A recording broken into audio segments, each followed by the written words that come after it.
Following the news closely, now lately, we know this battle between the Republicans and the Democrats in America is getting more heated, and especially after this recent election in the state of Michigan.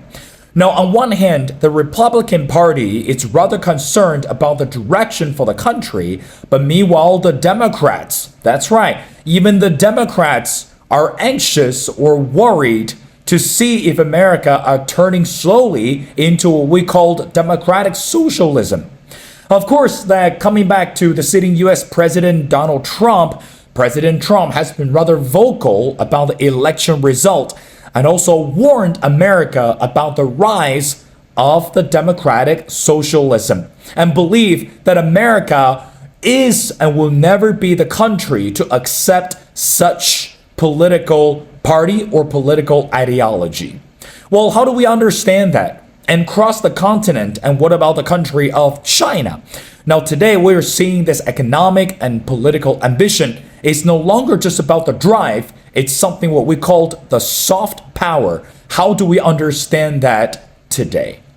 Well, ladies and gentlemen, it's my great honor to invite our distinguished speaker, Dr. Marcus de Freitas. Dr. Marcus is a visiting professor at the China Foreign Affairs University in Beijing, China. He's a senior fellow at the Policy Center for the New South.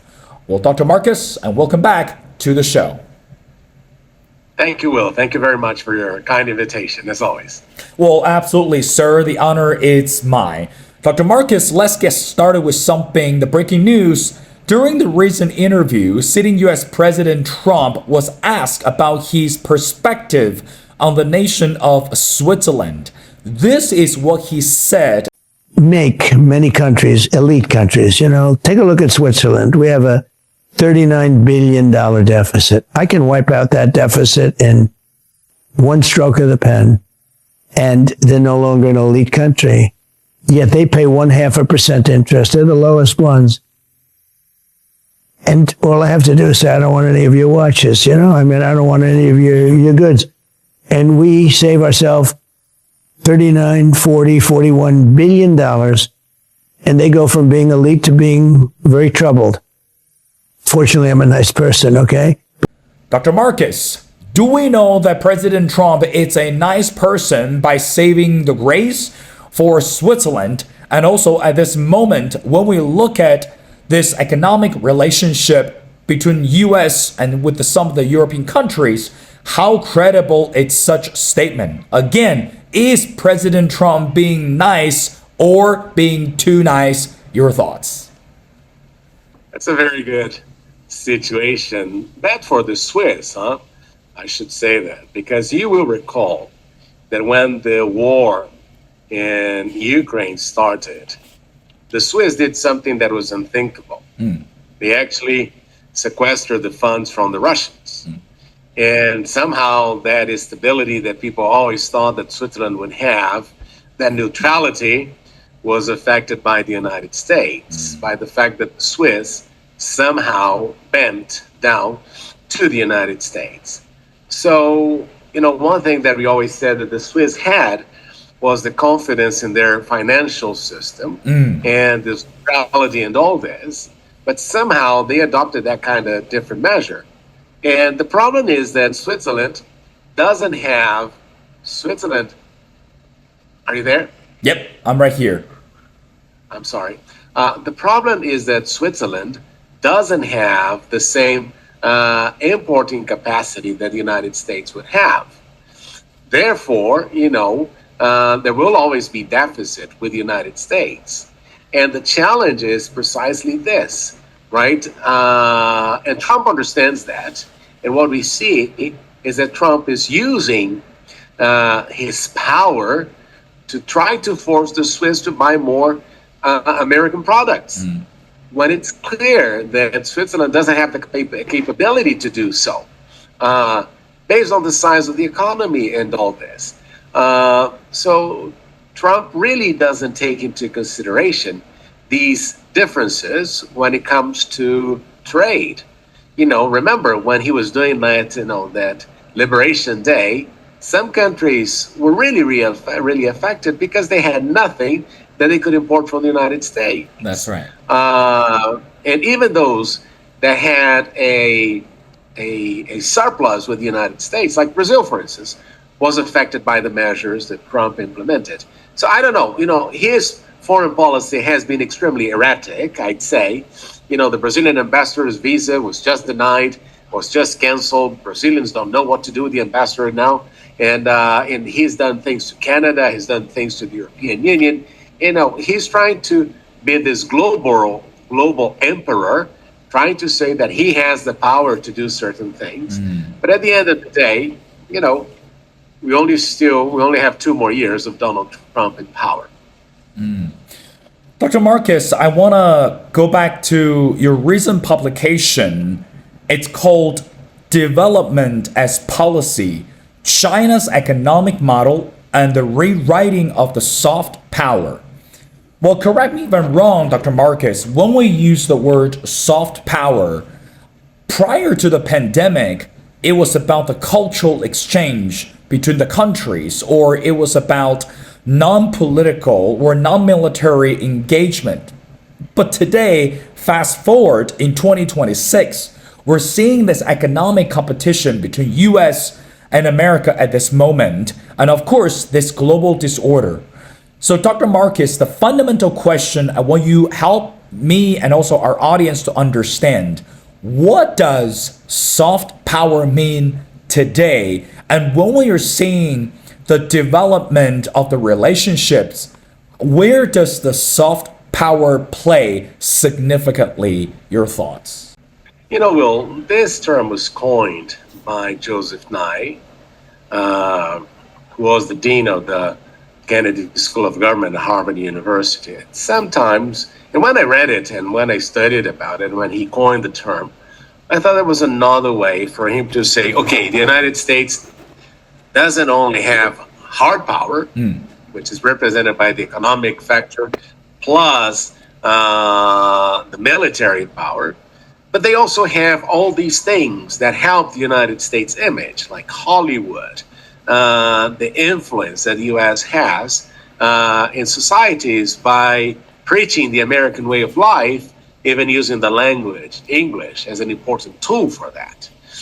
But I always had my doubts about it, but in the sense that I always understood that to represent another way of him emphasizing that, it's very hard for anybody to compete against the United States because of that. But countries understood soft power as a perception that they produce abroad, how they are perceived by countries. And you see, for instance, when I talk about Brazil, people associate Brazil with soccer. Many people in the past had a very positive image of Israel because of the Holocaust. And somehow people felt that Israel was preserving human rights and all this. And you see, these perceptions are transitional too, because it all depends on how the international media covers you. But soft power, which is, in my perspective, is a way in which countries can build a positive image of the things that they do, the values that they have, and the goals and the long-term perspective that they represent. And of course, it doesn't necessarily need to be like, influence. You're going to be influenced by that. But I think it's a perception that people are going to have about your country when you talk about it. And usually countries should pursue to have this in a very positive way. Or, some people need to associate your country with something good. Dr. Marcus, another term that you coined or you specifically pinpointed in this article, it's called rejuvenation.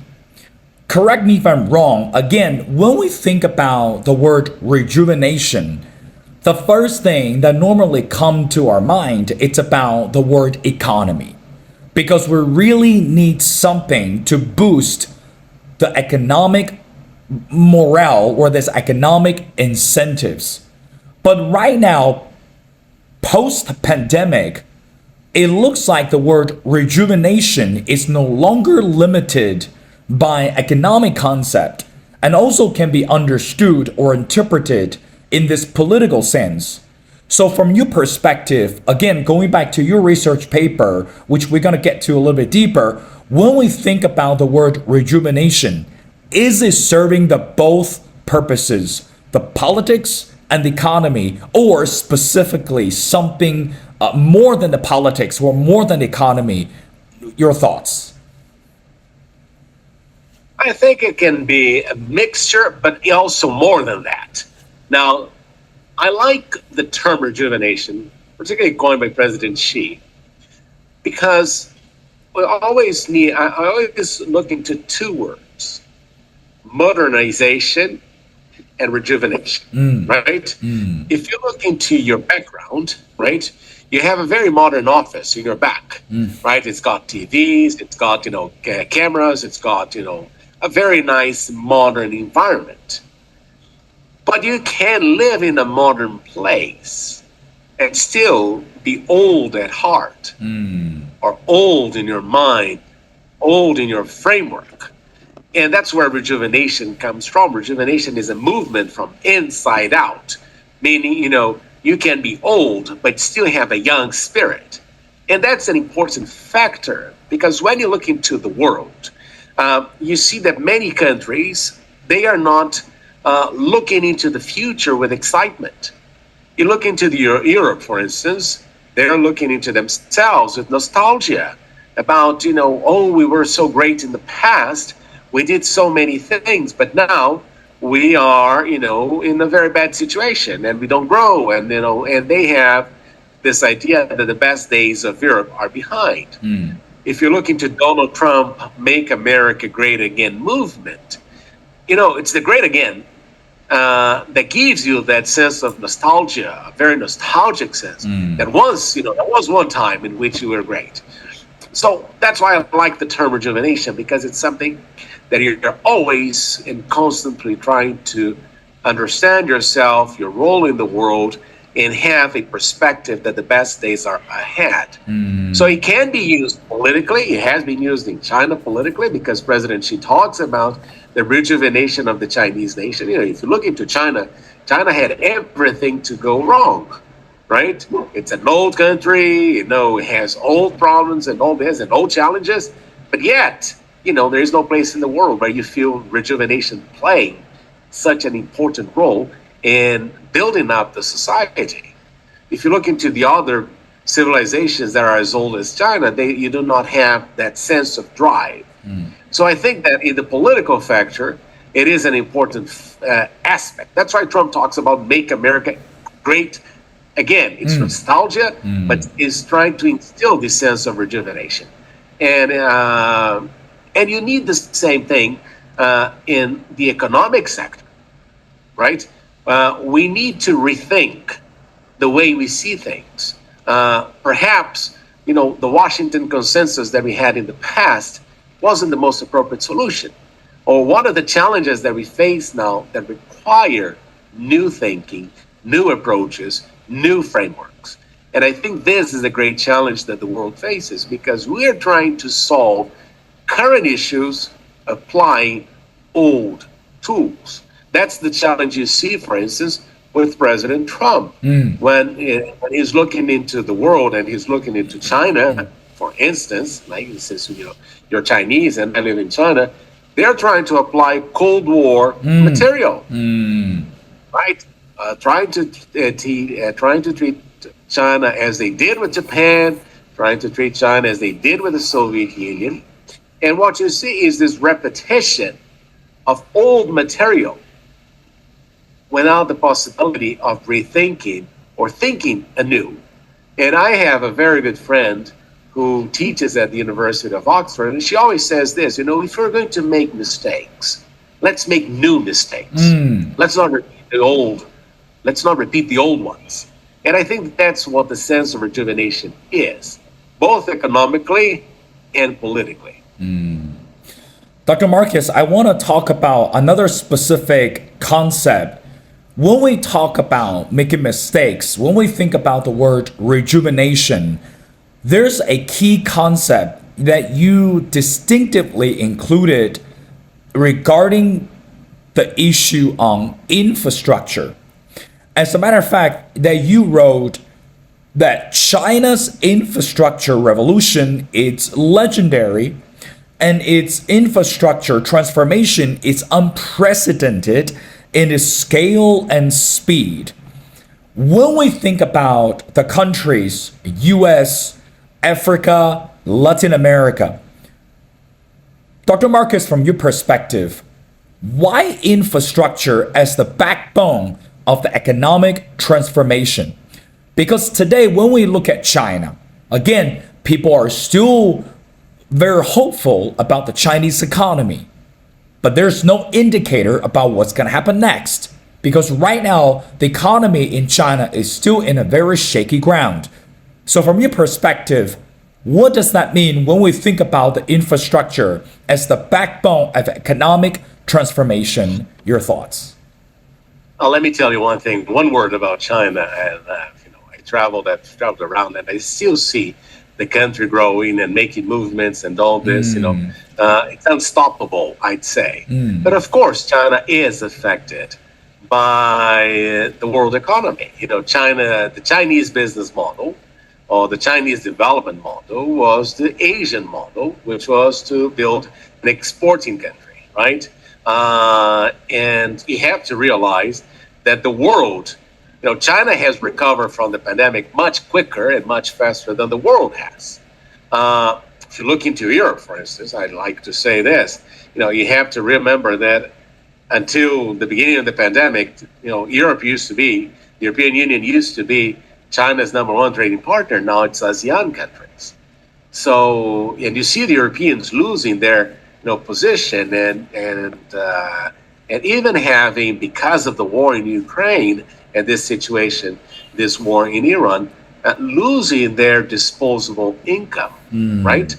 So you understand that that's the challenge that China faces.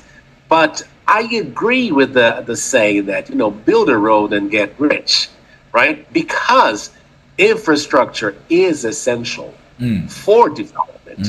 And infrastructure, I always say this, a railroad doesn't need to be profitable, but it delivers a lot of wealth moving from one place to the other.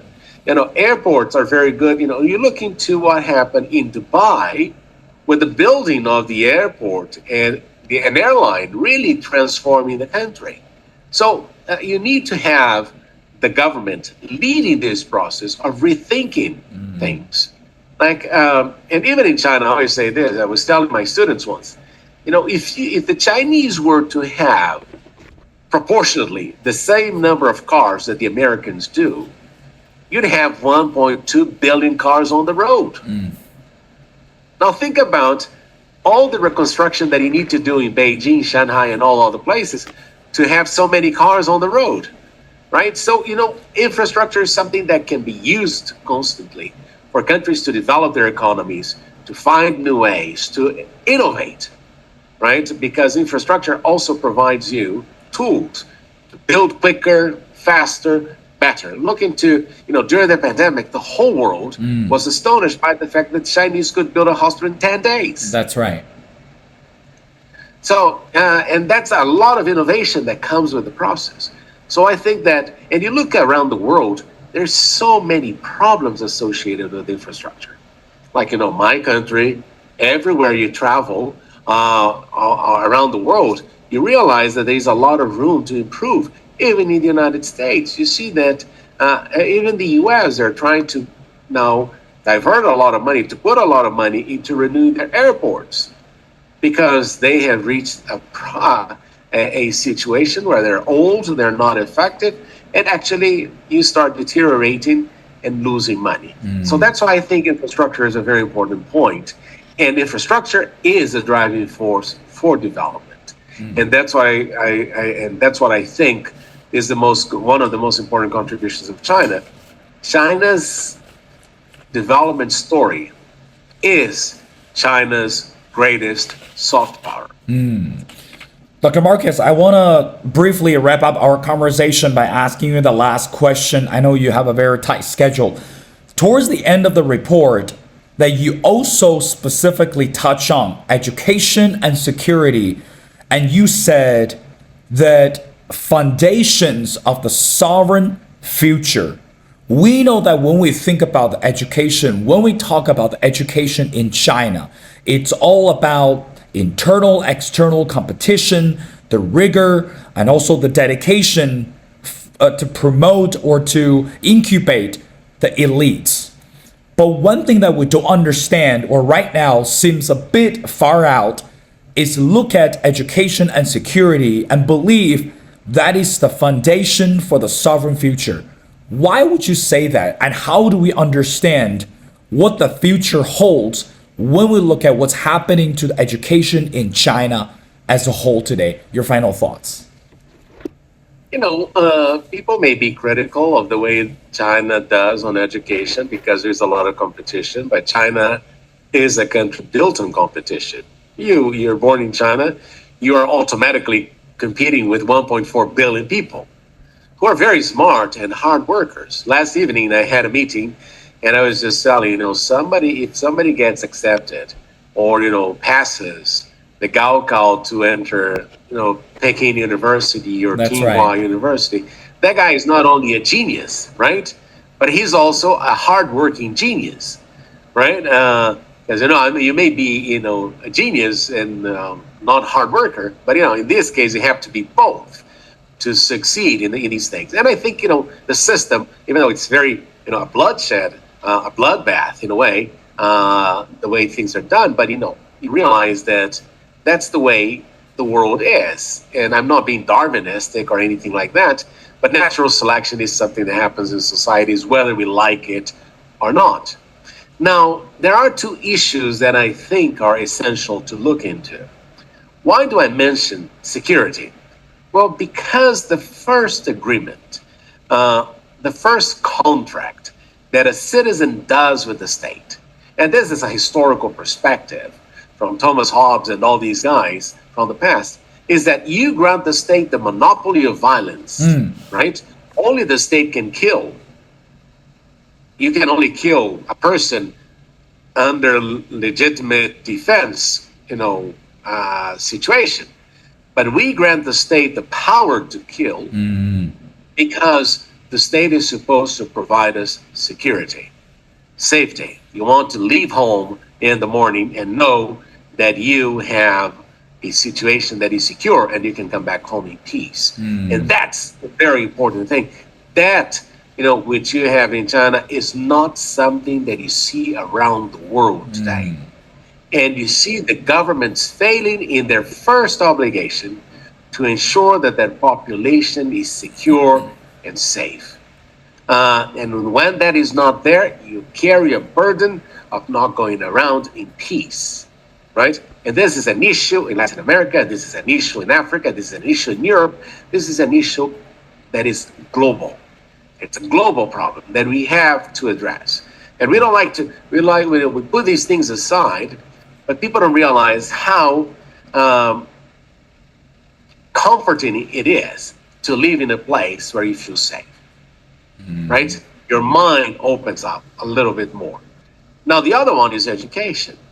And what I like about the Chinese model is that I have spoken to some people and learned that education is a generational pact from one generation with the other.